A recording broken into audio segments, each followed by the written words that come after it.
Bismillahirrahmanirrahim.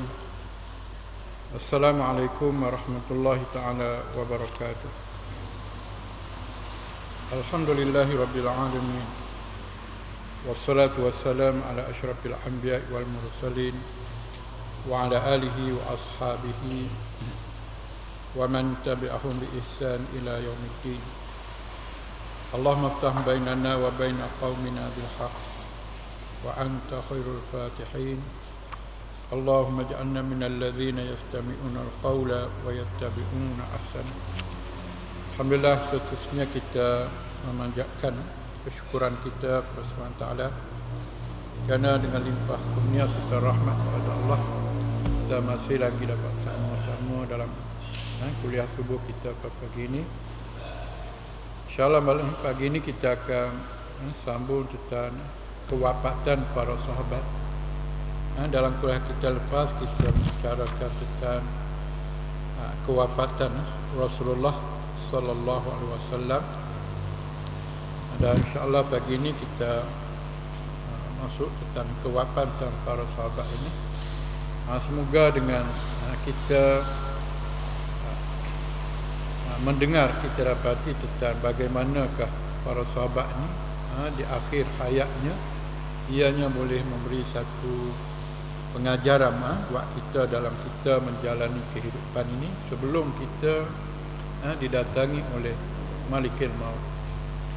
Katanya para sahabat Rasulullah SAW adalah contoh manusia yang paling soleh dan tinggi derajat ketakwaan. Para sahabatnya, kematian bagi mereka merupakan suatu kegembiraan. Kerana itulah masanya mereka akan menghadap Allah SWT serta dapat berjumpa dengan kekasihnya iaitu Nabi Muhammad sallallahu alaihi wasallam. Jadi katanya para sahabat Rasulullah ini dikatakan sebagai manusia contoh yang paling soleh dan paling tinggi derajat ketakwaannya kepada Allah SWT. Bahkan Nabi pernah menyatakan ashabi kan nujum. Nabi kata sahabat-sahabat itu ni ibarat sebagai bintang. Kita di pada pasir ni, bintang ini menjadi orang katanya panduan dalam bermusafir. Artinya berpandu pada bintang itu, insya-Allah mereka tidak akan sesat dalam bermusafir. Begitu kita selama kita dapati mengikut cara hidup para sahabat ini, insya-Allah kita tidak akan terpesong daripada syariat ataupun ajaran Allah SWT. Kerana sahabat ni tak adalah orang yang kita dapati begitu mereka bersungguh-sungguh untuk nak melakukan setiap apa yang dilakukan oleh Rasulullah SAW. Bahkan kalangan mereka ni kalau boleh ni di mana tempat tapak kaki Rasulullah pijak, di situlah dia nak pijak. Bagaimana kesungguhan dia untuk mengikuti apa yang dilakukan oleh Rasulullah SAW tadi. Dan bagi mereka ini kita dapati mati itu suatu perkara yang mengembirakan dia, bukan menakutkan. Kerana dengan mati dia akan berjumpa dengan Allah SWT. Mereka akan berjumpa dengan Allah dan juga mereka akan berjumpa dengan kekasihnya ialah Nabi Muhammad sallallahu alaihi wasallam. Dalam sebuah hadis katanya Abdullah bin Umar meriwayatkan bahawa Rasulullah SAW bersabda yang bermaksud kematian itu merupakan hadiah kepada orang-orang yang beriman. Rasulullah kata mati ini ibarat sebagai hadiah untuk orang-orang beriman.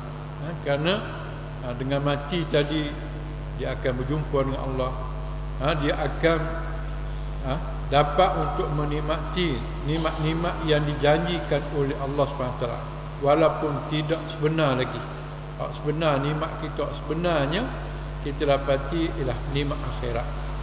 Tapi walaupun begitu kita dapati bagi mereka-mereka yang mati dalam keadaan beriman dan bertakwa kepada Allah, maka dia duduk di alam barzakh pun dia telah pun merasai nikmat-nikmat yang telah pun dijanjikan oleh Allah SWT, walaupun belum sebenar-benarnya lagi. Menurut cucu Rasulullah SAW iaitu Husain bin Ali bin Abu Talib, Katanya Rasulullah SAW pernah bersabda yang bermaksud kematian itu adalah anugerah Allah kepada orang-orang mukmin. Kematian ini satu anugerah Allah kepada orang mukmin, orang yang beriman kepada Allah SWT. Namun begitu, para sahabat Rasulullah SAW juga adalah manusia biasa. Walaupun begitu, mati ni satu benda yang mengembirakan dia. Tapi kerana sahabat ni dikatakan sebagai manusia biasa, tidakkah mereka merasa takut menghadapi mati, ataupun setidak-tidaknya menyimpan rasa sedih apabila terpaksa berpisah dengan ahli keluarga dan meninggalkan segala-gala yang dimilikinya. Sebenarnya mereka juga mempunyai rasa khawatir. Sebenarnya para sahabat ini tak dikatakan juga mempunyai perasaan yang khawatir apabila menghadapi saat tersebut, saat berdepan dengan Malikul Maut itu. Namun kekhawatiran mereka meninggalkan dunia fana ini bukan disebabkan sedih untuk berpisah dengan ahli keluarga dan juga harta benda. Sebaliknya mereka amat bimbang menghadap Allah SWT kerana merasakan amalan yang dibawanya belum mencukupi.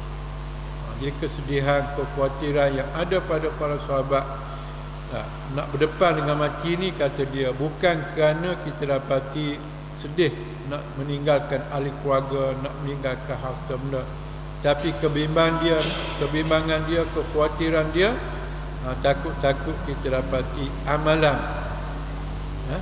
yang dilakunya kita dapati tidak mencukupi, belum cukup lagi nak berdepan dengan Allah SWT di hari akhirat itu. Jadi betapa tingginya derajat ketakwaan serta kezuhudan mereka, kezuhudan para sahabat itu, sehingga dunia ini dirasakan tidak bernilai jika dibandingkan keseronokan untuk menemui Allah SWT. Bagi para sahabat, dunia ni katanya seolah tidak ada nilai kalau dibandingkan dengan kegembiraan dia, keseronokan dia untuk angkatannya menemui Allah Subhanahu wa ta'ala. Jadi kesedihan ini kerana apa? Kerana kita dapati mereka merasakan keperluan amal untuk berdepan dengan Allah ni, rasa dia tidak mencukupi. Sedangkan kita tahu bagaimana kehebatan para sahabat dari sudut ketundukan dan kepatuhan kepada segala perintah Allah dan Rasul, tapi masih lagi rasa menaruh perasaan bimbang. Tidak sebagaimana kita sekarang ni rasanya dengan kita dapat solat berjemaah, boleh seminggu ke 2 minggu ke, seolah-olah kita rasa surga dah aku ni kita dapat. Tidak, artinya kita rasa hebat dah kita. Ini perasaan kita yang perlu. Perasaan kita ni kita kena ingat. Sebab itulah setiap kali kita melakukan ibadah kepada Allah SWT, maka kita mesti ada 2 sifat. Yang penting satu sifatnya ar-raja, yang kedua al-khawf. Raja ni kita harapkan supaya apa kita buat Allah terima, dan khauf ni artinya rasa bimbang, rasa takut nanti apa kita buat ni tak diterima oleh Allah SWT. Maka apabila ada 2 sifat ini dalam diri kita, insya-Allah kita akan berusaha dengan sedaya mungkin untuk kita melakukan ibadat itu dengan seikhlas dan sebaik mungkin. Tapi kalau kita rasa dah rasa seronok dah, gembira dah kita dengan amal ibadat, maka menyebabkan kita orang kata cuai dalam usaha kita untuk kita nak bermuhasabah atas ibadat yang kita buat tadi. Penulis memaparkan kisah-kisah kematian para sahabat Rasulullah SAW untuk dijadikan renungan, sebagai renungan dan iktibar. Sesungguhnya keimanan dan ketakwaan mereka kepada Allah SWT mengatasi kecintaan terhadap dunia dan isinya. Kecintaan para sahabat terhadap Allah ini dikatakan mengatasi kecintaan terhadap dunia dan seisi dunia ini. Mereka adalah model generasi umat Islam yang terhebat, di mana kematian itu lebih dicintai daripada kehidupan. Para sahabat nak mati lebih dia cintai daripada hidup ini. Kita lain, kita ni lebih suka hidup daripada mati. Kenapa? Kerana kita merasakan bekalan yang kita sediakan untuk berdepan dengan Allah ni belum lagi mencukupi. Baik, pertama kita lihat tentang Abu Bakar As-Siddiq, sahabat Abu Bakar. Dalam kitab Hilyatul Awliya, Abu Safar menceritakan keadaan Abu Bakar yang sedang sakit. Para sahabat yang menziarahinya berkata, sahabat ziarah Sina Bakar ni, sahabat berkata, bukankah lebih baik katanya jika kita panggilkan seorang tabib untukmu? Kata sahabat pergi ziarah beliau.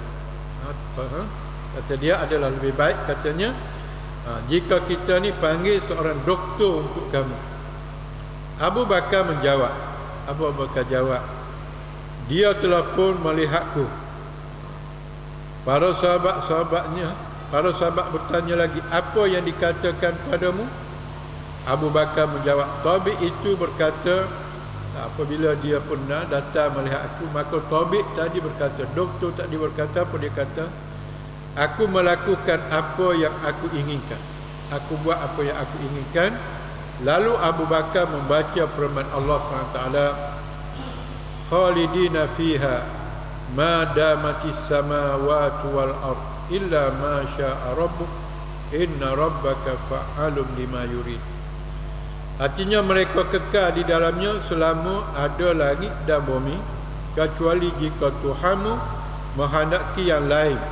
Sesungguhnya Tuhan Maha pelaksana terhadap apa yang Dia kehendaki.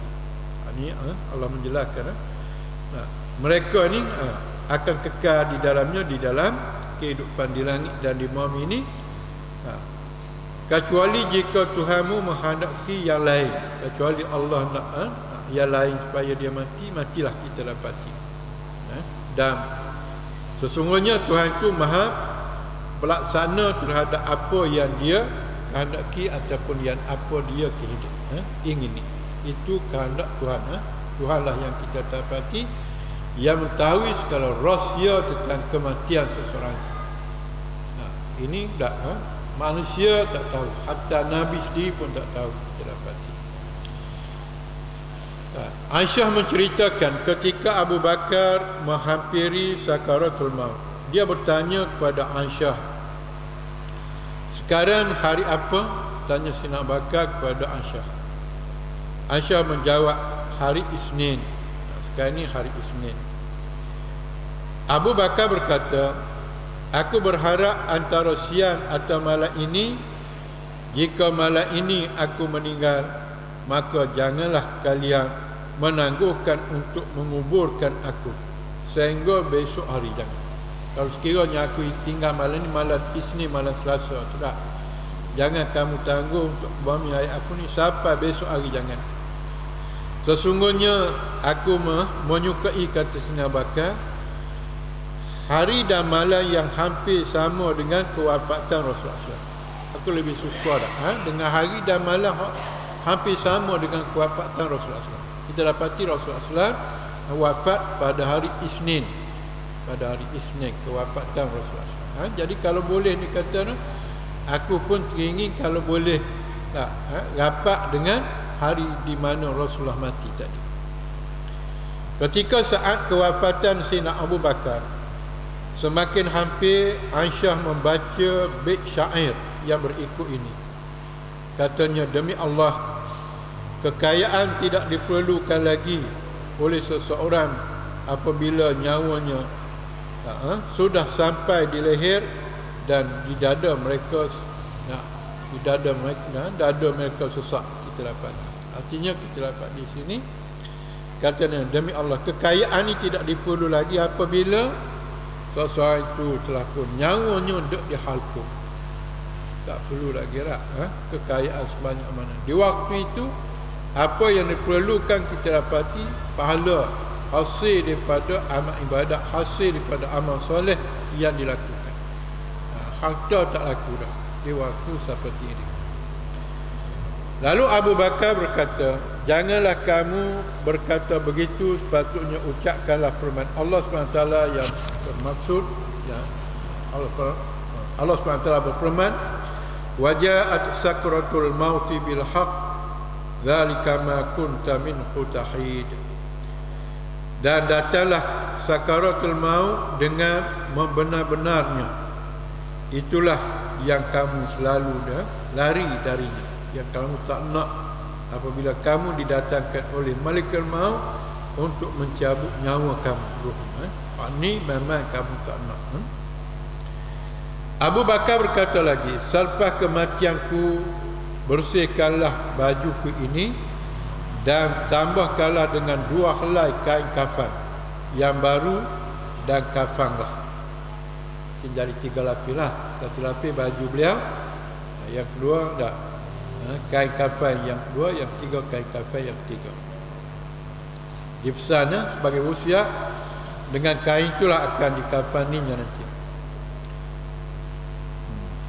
Maka dikatakan kepadanya, bukankah lebih baik jika kami menggunakan kafan yang yang baru semuanya? Bagaimana kalau kami guna dah? Kita dapati kata dia, kain kafan tu hak baru semua, tak usahlah baju ni dah, beli hak baru semua. Jawab Abu Bakar, jangan, kerana kafan ini akan hancur. Jangan. Kain kafan hak muda, kafan ini walaupun secantik mana, selawan mana, maka dia akan hancur. Artinya salah satunya tidak diperlukan. Imam Ahmad meriwayatkan bahawa Abu Bakar meninggal dunia pada hari Isnin malam Selasa. Hari Isnin malam Selasa. Sesungguhnya Allah SWT memakbulkan hasrat untuk meninggalkan dunia pada hari yang sama dengan hari kewafatan Rasulullah SAW. Lalu Allah memperkenankan kehendak Sayyidina Abu Bakar tadi, lalu beliau pun mati pada hari Isnin sebagaimana hari kewafatan Rasulullah SAW. Ini doanya dimakbulkan. Menurut Amirul Mukminin, ketika Umar bin Al-Khattab ditikam, dia berkata kepada Ibnu Abbas, lihatlah siapakah yang cuba membunuhku. Wahai Ibnu Abbas, mungkin buat pengintipan, cari siapa yang cuba bunuh aku tadi. Selepas Ibnu Abbas menyelidikinya, lalu dia pun berkata, orang yang cuba membunuhmu ialah Al-Mughirah bin Syu'bah. Wahai Sayyidina Umar, orang yang cuba nak bunuhmu ialah siapa dia? Al-Mughirah bin Syu'bah.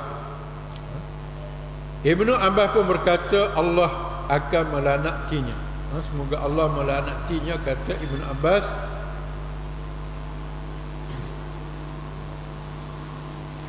Maka Umar pun berkata, semoga Allah sendiri yang memerangi, kerana aku sudah pun menyuruhnya berbuat perkara kebaikan tadi.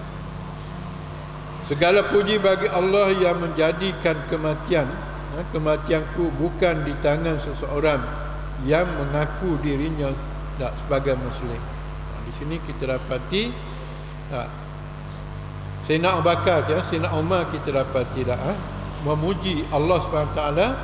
Kenapa? Kerana dia kematian dianya bukan di tangan seorang yang mengaku dirinya Muslim, tapi dia mati di tangan seorang yang kafir, seorang yang munafik, iaitu Al-Mughirah bin Syu'bah tadi. Kemudian para sahabat pun datang melihat keadaan Umar. Di kalangan mereka terdapat seorang pemuda yang kainnya menyentuh tanah. Dia pakai kain labu ni sampai terleret pada tanah, bagi nak berziarah Sayyidina Abu Bakar. Lalu katanya, angkatlah kamu, kerana ini akan mengotorkan pakaianmu dan menjadikan dirimu lebih bertakwa kepada Allah SWT. Lalu Sayyidina Umar kata, angkatkan kain kamu. Kalau dia akan, kita dapat tidak. Kalau kamu tidak angkat, nanti dia akan mengotori pakaianmu dan menjadikanmu dan dirimu lebih bertakwa kepada Allah SWT. Jadi kita di sini menunjukkan kepada kita Sayyidina Umar di saat hampir dia berada dalam keadaan penghujung hayat dengan sakit ni, kena tikam tadi, orang mari ziarah dia, lihat Khattab tu, maka di situ dia beri teguran nasihat sekali. Sampai dekat nak mati pun beri teguran nasihat lagi. Artinya dia suruh pakai labuh tadi potongkan pakaian yang labuh itu, kerana tak melabuhkan pakaian ini tak satu daripada kemegahan di kalangan orang-orang Arab Badui dulu, orang Arab Quraisy dulu, satu kemegahan. Kerana mereka menganggapnya bila mereka beli lebih ni artinya mereka orang duit banyak. Orang yang pakai sikat-sikat ni orang tak ada duit. Kita, Lalu Umar pun berkata kepada anaknya Abdullah bin Umar, Ibn Umar, wahai Abdullah bin Umar, pergilah kamu menemui Aisyah Ummul Mukminin dan katakan bahawa aku mengucapkan salam kepadanya. Memberitahu supaya seorang pemuda itu beritahu aku ni mengucap salam kepadanya. Jangan kamu sebutkan aku sebagai khalifah, baliknya sebutlah namaku saja. Tapi kamu jangan katanya Khalifah Umar Kisaran, jangan. Kamu sebut nama aku hak biasa saja. Panggil Umar kita wahai Abdullah bin Umar, katakanlah bahawa Umar meminta izin untuk dikuburkan pendekatan kedua-dua sahabatnya. Sayyidina Umar ni dia minta izin kalau boleh nak kubumikan para sahabat ni berdekatan dengan Rasulullah SAW, Sayyidina Abu Bakar dan Sayyidina Umar tadi. Lalu Rasulullah SAW iaitu Rasulullah SAW dan Abu Bakar As-Siddiq radhiyallahu anhu pergi, dan tidak lama kemudian dia datang kembali dan berkata, wahai ayahku, kata Abdullah bin Umar tadi, anak dia Abdullah bin Umar berkata, wahai ayahku, sesungguhnya Ummul Mukminin memberi keizinan kepadamu. Artinya sekarang ni Sayyidina Umar memberi izin kepadamu untuk dikubumikan bersama-sama dengan mereka yang sebelumnya itu kita dapat Rasulullah dan juga Sayyidina Abu Bakar. Lalu Umar pun segera memuji Allah SWT seraya berkata, tiada yang lebih berharga bagiku, kata Sayyidina Umar, daripada semua ini. Apabila aku sudah meninggal dunia, maka bawalah aku dan katakanlah sekali lagi kepada Aisyah bahawa Umar telah meminta izin. Umar minta izin daripada Aisyah untuk dikebumikan. Ayahnya kita dapati berdekatan dengan kubur Rasulullah SAW. Nanti kita lihat di sini. Artinya bagaimana adab sopan yang salifah tadi. Padahal Aisyah tu anak dia, Nabi tu tua dia.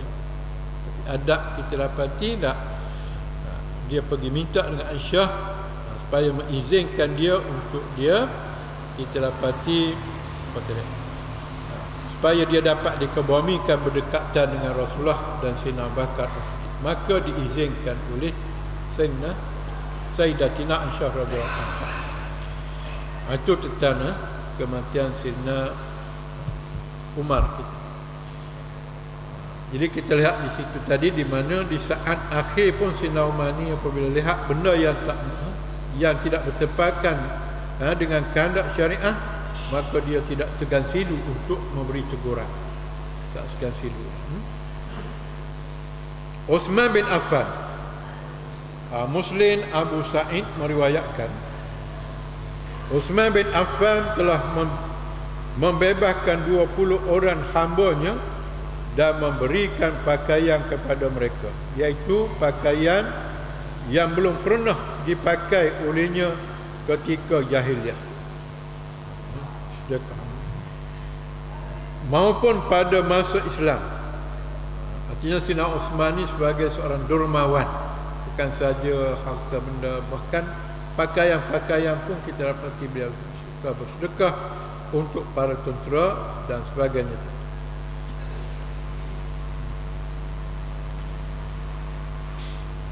Iaitu pakaian yang belum pernah dipakai oleh ketika jahiliah maupun ketika masuk Islam, tak pernah pakai lagi pakaian. Dia telah berkata, semalam aku telah bermimpi berjumpa dengan Rasulullah SAW. Kata Sayyidina Osman. Semalam dia mimpi berjumpa dengan Rasulullah, Abu Bakar dan Umar. Mereka berkata kepadaku, bersabarlah kamu, ditakdirkan bersama kami tak kelak. Aku minta kamu sabar, kata Iblis, kamu ditakdirkan bersama kami kelak. Menurut Imam Ahmad, Osman meminta dibawakan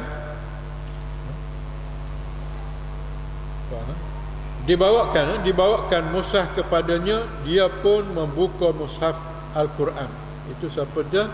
Kita dapati Sayyidina Osman tadi. Dia buka mushaf Al-Quran dan meletakkan di antara kedua tangannya. Mushaf Quran tadi 30 letak antara dua tangannya.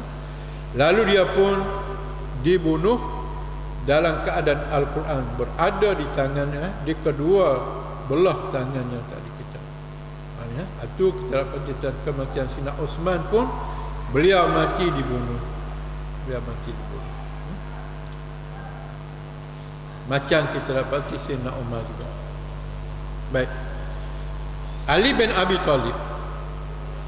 Peristiwa pembunuhan Ali bin Abu Talib berlaku pada waktu subuh di hari Jumaat 18 Ramadan pada tahun 40 Hijriah. Ini kewafatan Sayyidina Ali.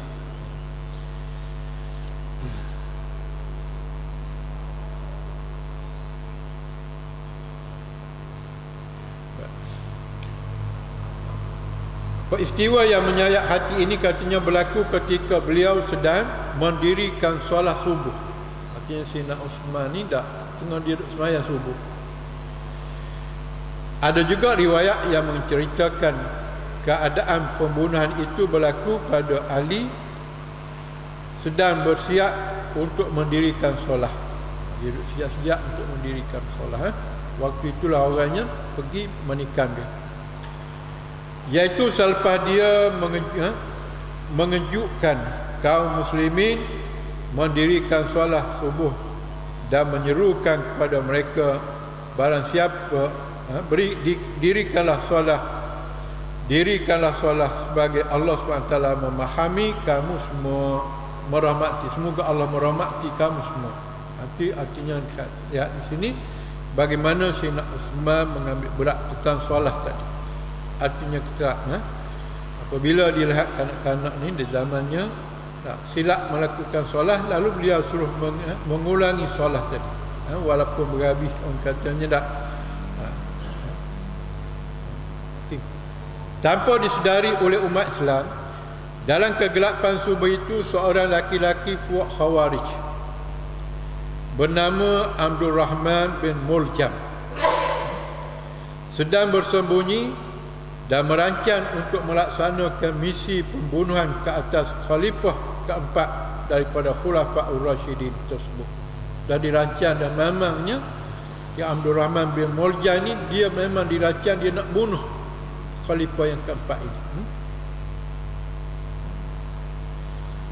Menurut perancangannya, dalam masa serentak dua orang yang lain akan melaksanakan pembunuhan ke atas Muawiyah bin Abi Sufyan di negeri Syam dan Amr bin Al-As di negeri Mesir.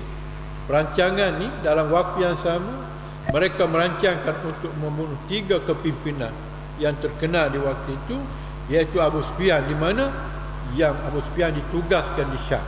Syam misalnya kita hari ini dah Jordan, Urdun kita dapati, Maghribi, Lebanon, Suria ni termasuk dalam Syam. Yang kedua kita dapati Amr bin al-As yang waktu ini kita dapati menjadi gubernur kita dapati di Mesir. Pada perancangan mereka ni tiga-tiga pembesar ini akan dibunuh secara serentak.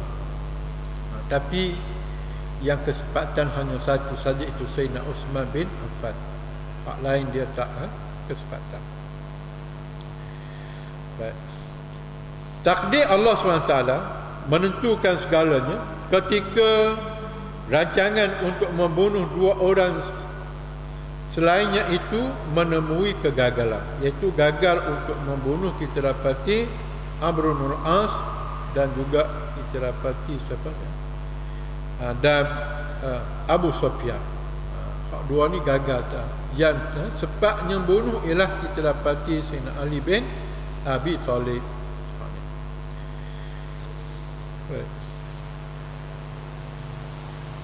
Apabila beliau diusuk dengan pedang beracun sebagaimana nasib sahabat sebelumnya, iaitu Umar bin Al-Khattab yang menghadap Tuhannya setelah ditikam dengan pisau yang berbisa. Sayyidina Umar ni ditikam dengan pisau yang berbisa, menyebabkan kita terkena sehingga beliau membawa mati dengan tikaman tersebut. Dalam keadaan yang tenang akibat tikaman itu, Ali diusung ke rumahnya dan di saat menanggung penderitaan tersebut dia masih sempat, dan saat dia menanggung penderitaan atas tikaman tadi, tapi kata dia masih sempat mengingatkan para sahabat yang mengusung serta orang-orang yang berada di sisinya. Mana-mana sahabat yang usung dia, yang berada di sisi dia, apa dia kata ketika itu, supaya mereka segera ke masjid untuk mendirikan solat. Dia minta para sahabat duduk tunggu dia tadi usung dia buat balik. Maka dia minta mereka ni nak segera pergi ke masjid untuk menunaikan solat. Artinya dia tak nak siapa duk carakan dia, siapa tinggal semayang, dia tak nak. Sebab itulah dia sedar dia tanya, apakah kamu sudah solat? Kalau belum, pergilah solat di masjid. Untuk pergilah engkau segera ke masjid untuk mendirikan solat subuh berjemaah, kerana khawatir terbentuk tertutup terluput kerana kekhawatiran takut terluput waktu solat tadi. Jadi kita lihat di sini bagaimana Sayyidina Ali mengambil berat pada para sahabatnya supaya jangan mengabaikan menunaikan solat tadi. Setelah para sahabat selesai mendirikan solat, mereka kembali menemui Ali di rumahnya. Ketika itu pembunuhnya iaitu Abdurrahman bin Muljam juga dibawa kepadanya, dibawa ke Sayyidina Ali. Setelah Ali melihat sendiri pembunuhnya, dia pun berkata, engkaukah yang sendiri membunuh? Dia pun berkata, lalu apakah engkau sendiri yang membunuhnya? Dia pun berkata, engkaulah yang melakukan ini. Aku selalu melakukan kebaikan kepadamu, kata sini. Aku selalu buat baik padamu, tapi malamnya inilah balasanmu kepada aku. Ali memandang wajah anak-anaknya serta para sahabatnya yang menunjukkan kemarahan serta ingin melakukan pembalasan. Anak-anak dia, orang yang ada keliling dia ni tak nampak muka masing-masing marah, nak balas, nak bunuh. Kita dapati Abdurrahman bin Muljam tadi. Diriwayatkan bahawa Ali bin Abi Talib cuba melindungi pembunuhnya itu daripada tindakan berlebihan ataupun melampaui batasan qisas yang akan dilakukan oleh umat Islam. Lalu Ali berkata, tempatkanlah dia dengan baik dan hormatilah derajat. Sayyidina Ali kata, kamu tempatkan dia ni tempat yang baik dan kamu hormatilah dia. tentang derajat dia. Jika aku masih hidup, kata Sayyidina Ali, aku yang lebih berhak untuk melakukan qisas, iaitu bunuh balas ke atasnya, sekalipun memaafkannya. Namun jika aku mati, katanya, namun jika aku mati, berikanlah dia menyusuliku supaya aku dapat mengadu kepada Tuhan, dan janganlah kalian membunuh selain dia disebabkan kerana kematianku. Sesungguhnya Allah tidak akan menyukai orang-orang yang melampaui batas. Cuma Sayyidina Ali kata, kamu suruh dia ikut jenazahku, kerana aku akan menjadi saksi di hadapan Allah. Nah, dialah yang membunuh aku, yang mematikan aku. Jadi menjelang kewafatan Ali, para sahabat mengunjunginya dan mengusulkan supaya Ali mengangkat puteranya Al-Hasan sebagai pengganti sekiranya beliau wafat. Namun Allah telah menolak dan berkata, aku tidak menyuruh dan tidak juga melarang, kerana apa? Kerana kalian lebih mengetahui urusan kalian itu. Aku nak suruh, tak nak larang pun tak nak. Kenapa? Kerana kata dia, kamu lebih mengetahui tentang urusanmu itu. Jadi mereka pun berkata, apa yang akan kamu katakan kepada Tuhanmu jika engkau mati tanpa melantik pengganti untuk memimpin kami? Apa akan jawab di hadapan Tuhan kamu, wahai Ali? Apabila mu mati, kamu tidak melantik pemimpin sebagai pengganti kamu. Maka Sayyidina Ali menjawab, aku berkata kepadanya, aku tinggalkan mereka tanpa melantik pengganti untuk memimpin mereka, sebagaimana Rasulmu meninggalkan umat Islam tanpa melantik pengganti bagi memimpin mereka.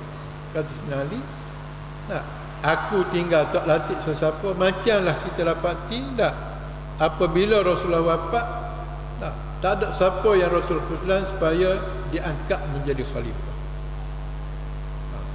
Jadi tak, apa hak aku buat ni tak, begitu juga yang pernah Rasulullah lakukan. Tak, Rasulullah tak pernah wasiat pun, tak, apabila aku mati, kamu lantiklah Sayyidina Abu Bakar ke, lantiklah Sayyidina Umar ke, tak. Maka aku buat ni, itu juga yang dibuat oleh Rasulullah, tanpa pengganti. Kemudian Ali memanggil anak-anaknya dan berwasiat. Lalu lepas tu Sayyidina Ali panggil anak-anak dia, maka dia berwasiat, katanya, aku wasiatkan kamu semua agar bertakwa kepada Allah. Wasiat ini supaya kamu bertakwa kepada Allah. Beza kita sekarang. Orang sekarang ni dia suatnya harta. Hak ni orang ni, hak ni anak ni, tak, yang tu anak tu. Tapi tak, Sayyidina Ali dia suat supaya anak-anaknya, supaya hendaklah kamu jadi orang bertakwa kepada Tuhan, dan janganlah kamu mati melainkan sebagai seorang muslim. Wala tamutunna illa wa antum muslimun. Jangan kamu mati melainkan mati dalam keadaan kamu muslim, dalam keadaan kamu beriman kepada Allah.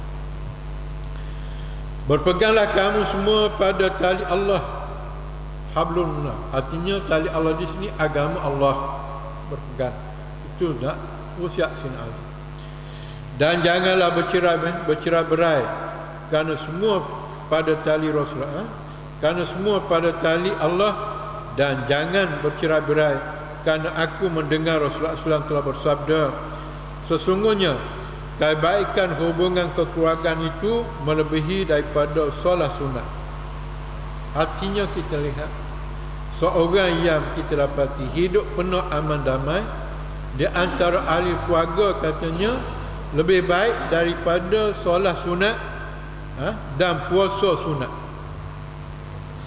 Ni kita, artinya kita di sini menunjukkan kepada kita pentingnya ahli-ahli keluarga ni, anak-anak ni kita kena wasiat nanti ayah mati. Jadilah kamu bertakwa dan jangan kamu berpecah belah adik-beradik, jangan. Kerana dikatakan, artinya adik-beradik itu dah yang bersatu padu setelah kematian. ahli keluarganya, mak dia ke ayah dia, maka lebih baik daripada dia sembahyang sunat dan puasa sunat. Tapi kita dalam realiti hidup hari ni kadang-kadang tak masa mak ayah ada je baik, lepas mak ayah meninggal tak baik. Kenapa? Bubuk harta pusaka. Kawan ni kata aku berhak berdapat banyak, barang kemas ni berhak dapat aku, kenapa aku duk cara kemak selama ini. Tapi kalau itulah benda dia nak, boleh benda itulah pahala tak dapat duk cara kemak dia sebelum ini. Nah, ni kita lah. Akhirnya apabila ni berlaku dah bermasa-masa, tak pergi mari adik-beradik. Ini satu benda yang hendaklah dihindarkan. Dihindarkan.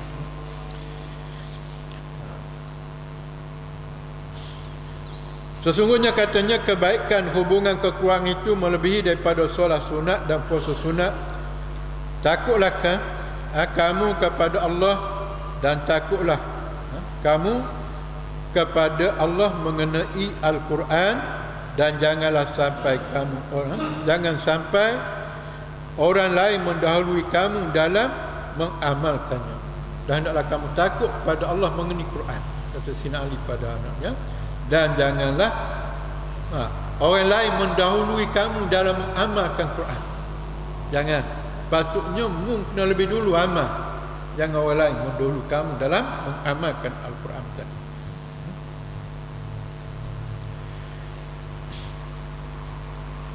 Dan katanya takutlah kepada Allah mengenai fakir miskin.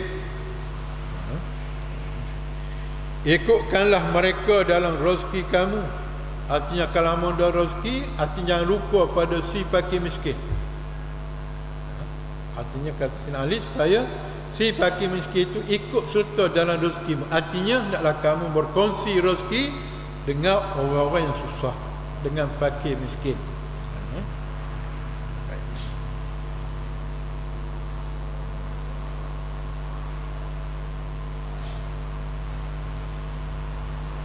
Dan jangan kamu tinggalkan suruhan untuk berbuat baik dan melarang daripada berbuat kejahatan. Dan ucapkanlah perkara yang baik kepada manusia sebagaimana perintah Allah kepada kamu. Jangan kamu, kita dapati tak, tinggalkan amal makruf nahi munkar. Kena ajak, kena suruh orang supaya buat baik, maka kena cegah kena orang supaya jangan buat benda hak jahat, benda hak buruk. Itu amal makruf nahi munkar. Ini di antara kita dapati wasiat Sayyidina Ali pada anak-anaknya kita.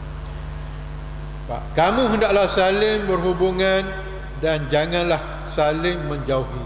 Hendaklah kamu saling berhubungan antara satu sama lain, jangan saling menjauhi. Dan hendaklah kamu tolong-menolong dalam kebaikan dan ketakwaan, dan janganlah kamu saling tolong-menolong dalam berbuat dosa dan permusuhan.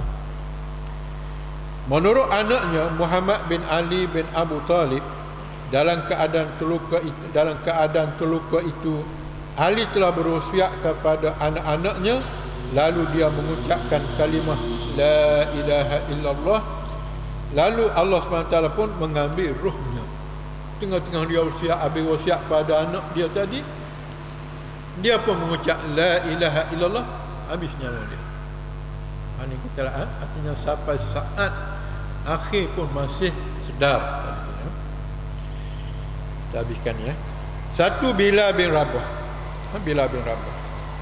Menjelang kematiannya, Bilal bin Rabah berkata, betapa gembiranya hatiku, kata Sina Bilal. Hampir dia dekat mati, dia kata, betapa gembiranya hatiku apabila mendengar kata-kata itu. Maka isterinya berkata, mengapakah dalam keadaan sakaratul maut engkau berkata begini? Dia kata, betapa sukanya hati, kenapa sedangkan kamu berada dalam keadaan sakaratul maut, kata isteri dia.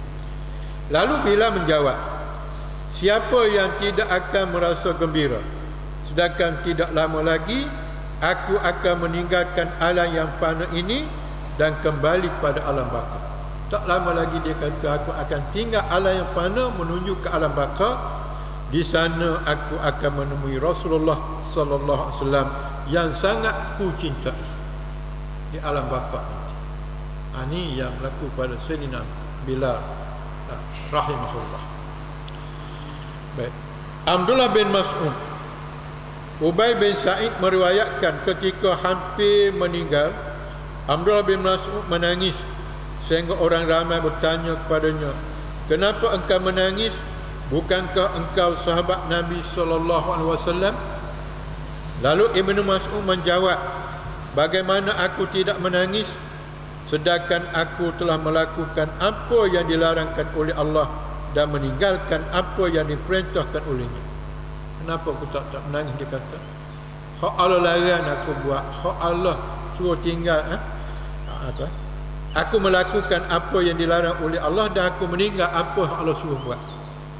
Tak menangis macam mana, kata dia.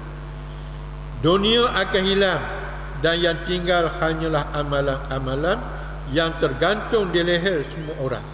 Dunia ni akan hilang, hak akan tinggal apa dia? Catatan amal yang akan digantung pada tekak setiap orang di akhirat nanti. Sekiranya baik, maka baiklah baginya, dan jika buruk, maka buruklah baginya, bagi seseorang itu. Kalau kita lihat Abdullah bin Ibnu Mas'ud ni siapa? Orang yang kita dapat tidak terkenal dengan kealimannya, dan orang yang selalu bersama-sama dengan Rasulullah keluar ke medan jihad. Tapi dalam keadaan itu dia masih lagi menangis, bimbang, takutnya kita dapat tidak. Al-Qamah berkata, aku kasihan melihat keadaan Abdullah. Belum pernah aku melihatnya dalam keadaan yang sangat ketakutan. Lalu aku bertanya kepadanya, apa terjadi denganmu? Dia menjawab, aku takut ketika tibanya kematian, sedangkan aku dalam keadaan lalai dari perintahnya. Menurut Qais bin Abi Hazim, ketika Uthman menziarahi Abdullah, dia bertanya, bagaimana perasaanmu? Artinya tanya Sayyidina Uthman kepada Abdullah tadi. Maka Abdullah menjawab, aku ragu-ragu untuk menemui Tuhan, pemilikan kebenaran. Lalu Uthman pun berkata, kamu dalam keadaan yang baik. Tak seragulah, kamu ni berada dalam keadaan yang baik, kata Sayyidina Uthman. Dalam riwayat Anas bin Malik pula, dia berkata, ketika kami bersama Sayyidina Uthman menziarahi Abdullah yang sedang tenat, kami pun bertanya kepadanya, bagaimana keadaanmu pada pagi ini, wahai Abu Abdurrahman? Itu gelaran kepada Abdullah bin Mas'ud. Lalu dia menjawab, ketika dijadikan pada pagi ini dengan nikmat Allah dalam keadaan bersaudara, kami bertanya lagi, bagaimana perasaanmu wahai Abu Abdurrahman? Abdullah bin Mas'ud menjawab, aku merasakan hatiku tenang dengan keimanan. Pagi ini hati aku rasa tenang dengan keimanan. Kami bertanya lagi, apa yang engkau bimbangkan sekarang wahai Abu Abdurrahman? Abdullah bin Mas'ud menjawab, aku bimbangkan dosa-dosa dan kesalahan-kesalahanku. Aku mengharapkan keampunan Allah serta keredaannya.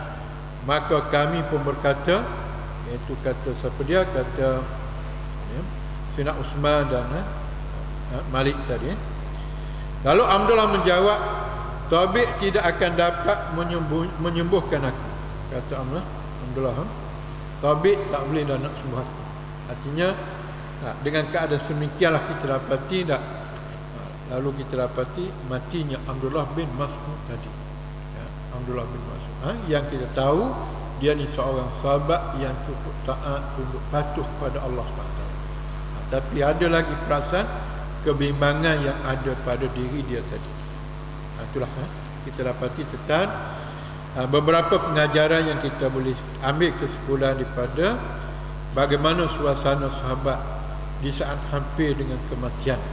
Artinya ada yang kita dapati masih lagi melaksanakan amal ma'ruf nahi munkar sebagai Sayyidina Umar, dan begitu juga dengan Sayyidina Uthman kita dapati masih lagi kita dapati memperingatkan para sahabat jangan lalai untuk menunaikan solat tadi kita dapati, dan juga banyak sekali kita lihat bagaimana wasiat Sayyidina Ali kepada anak-anak yang tadi kita dapati. Dan kita dapati wasiat di saat akhir ini, insya-Allah dia akan meninggalkan kesan yang baik pada jiwa seseorang yang kita wasiatkan. Sebab itulah kita lihat anak-anak pun kalau kita dalam keadaan yang sihat segar ni, masa kita nak mati, berilah wasiat pada. So kurang-kurangnya benda yang kita wasiat tu sentiasa didengari di telinga dia. Mungkin masa dia duduk seorang-seorang renung, masa ingat dia ayah dekat nak mati dulu, ini yang wasiat ayah. Nanti insya-Allah kalau dia ni kurang baik, insya-Allah dia akan jadi baik. Satu hari dia akan insaf atas apa yang diwasiatkan tadi, insya-Allah. Jadi insya-Allah setakat itu nanti kita akan lihat pula bagaimana keadaan Abu Hurairah, Muaz bin Jabal di hampir waktu saat kematiannya. Aqulu qawli hadza fastaghfirullahal azim li wa lakum wa lisa'il muslimin wal muslimat fi kulli dhanbin fastaghfiruh innahu huwal ghafurur rahim. Subhanakallahumma bihamdika asyhadu an la ilaha illa anta astaghfiruka wa atubu ilaik. Bismillahirrahmanirrahim. Wal 'asr innal insana lafi khusr illa alladhina amanu wa 'amilus shalihat wa tawasaw bil haqqi wa tawasaw bis sabr. Bismillahirrahmanirrahim. Alhamdulillahirabbil alamin. Hamdan yuwafi ni'amahu wa yukafi mazidah. Ya Rabbana lakal hamdu kama yanbaghi li jalali wajhika wa 'azimi sultanik. Allahumma azhir rahmah wal maghfirah wal hidayah wal barakah wal khidmah wal afiyah was salamah alayna wa ala ahlina wa auladina wa man ma'ana bi rahmatika ya arhamar rahimin. Allahumma arina al-haqqan warzuqna ittiba'ahu wa arina al-batila batilan warzuqna ijtinabah. Allahumma ij'alna minal ladzina yastami'una al-qawla wa yattabi'una ahsanah. Allahumma jama'na hadha jam'an marhuma wa tafarraqna min ba'di tafarruqan ma'suma. Maulana da'wan fiha subhanakallahumma tahiyyatun fiha salam wa akhiru da'wahum anil hamdulillahi rabbil alamin.